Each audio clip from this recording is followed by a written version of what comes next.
August the 11th, the hard truth about money.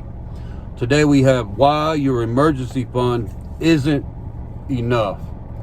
Most financial gurus will tell you to build an emergency fund. That's good advice, but it's not the whole truth.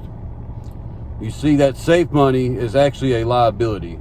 It's a depreciating asset because of one simple sneaky thing called inflation.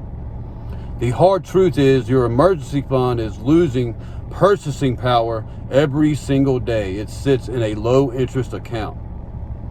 This isn't about fear, it's about facts. Inflation is the silent tax on your cash.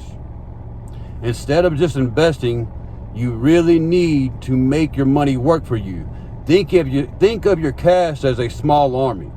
You don't want it sitting in the barracks doing nothing. You want to deploy it to fight against inflation and build true wealth.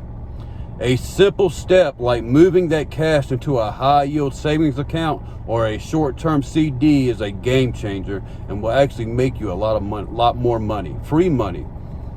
Go check your savings account statement right now. If the interest rate is under 3%, it's time to take action.